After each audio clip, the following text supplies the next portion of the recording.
बिस्मिल्लाहिर्रहमानिर्रहीम। सामिया खान लाउंज में खुश आमदीद। और आप लोगों को पता है ये खुशी मेरी कब ज़्यादा होती है, जब मुझे आप लोगों से दुआओं का मोमेंट शेयर करना होता है। मुझे ऐसे लगता है कि जितने लोग सुनते हैं और दुआ मांगते हैं, मेरी तो शायद अल्लाह पाक इस बहाने बख्शिश कर दें, मुझे माफ़ कर दें।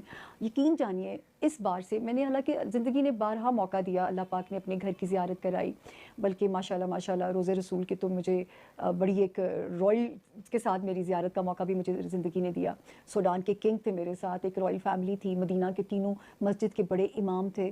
तो वो एक मेरे लिए वो चीज़ें ऐसी हैं कि एक अपॉर्चुनिटी कह सकती हूँ कि एक दिन पहले मैं धक्के खाती हुई जा रही हूँ वहाँ पे, और बहुत धक्के खाए मैंने। मेरी फ्रेंड की मदर साथ थी, तो उसने कहा मेरी अम्मी का ख्याल रखना, तो मैं उसकी अम्मा को रश से बचाने के लिए, बल्कि इन औरतों ने पाबंदी लगवाई है रोज़ा रसूल के ऊपर, यकीन जानिए इन औरतों ने पाबंदी लगवाई है। और वो दिन मैं भूल नहीं सकती कि मैं तहज्जुद के वक्त से जाके बैठ गई, हालांकि 7:30 मुझे टाइम मिला, और वो एक्साइटमेंट से वो वक्त गुजर नहीं रहा था कि हाज़िरी दिए बगैर नहीं जाना। मैं तो सुबह शाम गुंबदे जो खिजरा के आगे जाके बैठ जाती थी और उसको देखती रहती होती थी, क्योंकि ये तो पता था वही है उनके कि जो है उनका रोज़ा जो है। लेकिन रोज़े रसूल में हाज़िरी का मौका रब ने दिया, तो ऐसे लगा सफ़र जो है ना वो सहल हो गया, और अल्लाह ने ना सुन ली कि यहाँ से हुए बगैर नहीं मैं जा रही हूँ। क्योंकि पहले मैं जब मदीना उतरी तो पहले मैंने उनके चचा के उस पर सलामी दी, क्योंकि उनको पसंद है कि उनके चचा को पहले मिला जाए। शायद वो चीज़ ने मुझे रोज़े रसूल तक पहुँचा दिया। वो अल्लाह के फरिश्ते बन गए मेरे लिए दो लोग, और उन्होंने भी, उनकी भी वो ऐसे नहीं पहुँचा सकते थे, वो भी ऐप के थ्रू ही मुझे वहाँ ले जा सकते थे। तो ये सब शेयर करने का आपसे पता नहीं क्यों ये बात शुरू होगी, बीच में मुझे समझ नहीं आई। तो हम बख्शिश मांग रहे होते हैं, तो इस बारी जब अल्लाह ने मौका दिया शाबान में, तो मुझे लगा मेरा रूह भी वहीं रह गई, मेरा दिमाग भी वहीं रह गया। आज तक का दिन है, और सुबह से शाम तक जो है मेरी स्क्रीन पे सिर्फ मक्का की लाइव नशरियात चलती हैं, कि वहाँ से ना दिल वापस आया ना दिमाग वापस आया। तो शायद आप लोगों की दुआएं हैं कि कोई माफ़ी लगता है अल्लाह कर देंगे, बख्श देंगे। इस सांस पे ये वक्त मैं इतनी खुशी खुशी आप लोगों के साथ शेयर करती हूँ।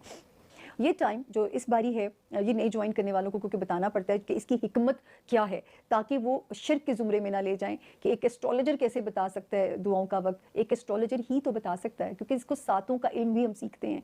ये सातें दिन में 16 घंटों में 4 बार गुजरती हैं, 12 घंटों में तो 24 घंटों में 8 बार हो गई, लेकिन यूँ पकड़ना बहुत मुश्किल है। इसीलिए आपने बड़े बुजुर्गों से सुना है, मुँह से हर वो खैर की बात निकालो, कोई घड़ी कबूलियत की घड़ी हो सकती है, ये आपने सुना है। इसी तरह कुछ रातों की इबादतों को कुछ रातों पर फजीलत है, कुछ नमाज़ों को कुछ नमाज़ों पे फजीलत है, कुछ नवाफिल को कुछ नवाफिल पे फजीलत है। तो ये है वो टाइम, वो घड़ियाँ, वो सातें जिन्हें एक एस्ट्रोलॉजर ही बता सकता है। इस बारी ये 3 जून का दिन है, 3 जून का ये दिन है, ये याद रखिएगा आप लोग। और पहले आपको वीडियो हम दे दिया करते हैं, 2 एक दिन पहले वीडियो हम आपके लिए डाल दी जाती है। अब आपके साथ में और मैं आपको पता है कि मैं आपके साथ पाकिस्तान का मकामी वक्त शेयर करती हूँ। आप जहाँ जहाँ दुनिया के जिस जिस कोने में बैठे हैं, गूगल पे डालिए, वो आपको, आपने उस टाइम को अपने टाइम जोन पे ट्रांसफ़र करना है। जो मेरा पाकिस्तानी टाइम मैं आपके साथ शेयर करूँगी, आपने इसको अपने टाइम जोन पे ट्रांसफ़र कर देना, और आपने उस वक्त को अवेल करना है।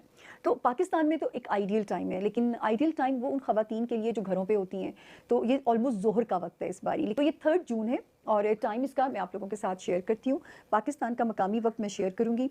पाकिस्तान का मकामी वक्त है जी 2:15, 15 मिनट, 2:15। आप इंग्लिश में भी सुन लीजिए, 2 PM, ठीक है ना। ये 3 जून को 2:15 के ऊपर ये टाइम शुरू होता है, और ये ख़त्म हो जाएगा, मैं देखिए भूल जाती हूँ, मुझे ये गिनती नहीं आती। हाँ जी, और ये ख़त्म हो जाएगा 3:55 के ऊपर। तो ये इसमें असर भी पकड़ी जा सकती है पाकिस्तान के अंदर। तो जो है 3:55 दोपहर का टाइम है ये। और जो है मैं इंग्लिश में बता दूं जिन लोगों को नहीं समझ में आता, 3 PM, 3 PM ये पाकिस्तान का टाइम है। ऑलमोस्ट 4 PM है, ख़त्म होने का 5 मिनट ही रह जाएंगे। तो जी 2:15 पे शुरू होगा और 3:55 पे ख़त्म हो जाएगा। ठीक हो गया, ये पाकिस्तान का है लोकल टाइम। आपने इसको अपने टाइम जोन पे ट्रांसफ़र करना है। जहाँ जहाँ मेरे बहन भाई परदेश में जिस जिस मुल्क के अंदर हैं, बिल्कुल गूगल ये मुश्किल आपके लिए नहीं रहने देती। बहुत ईजी है आपके लिए अपने टाइम जोन पे इसको ट्रांसफ़र करना, और मुझे उम्मीद है कि इंशाल्लाह आपके लिए आसान होगा और आप इसमें बिल्कुल कोई चूकेंगे नहीं। 3 जून है, आखिरी बार रिपीट कर रही हूँ, 2:15 दोपहर, जोहर का टाइम ऑलमोस्ट शुरू होता है, 2 PM पे शुरू होता है और ख़त्म हो जाता है 3:55। ऑलमोस्ट असर होने वाली हो चुकी होती है, कई जगहों पे होने वाली होती है, और यानी 3 PM पे ये टाइम ख़त्म हो जाएगा। तो अब आप इसको रिवाइंड करके फिर भी सुन सकते हैं। 3 जून का दिन। और जाते जाते सामिया खान की दरख्वास्त कि मेरा नाम नहीं भूलेंगे।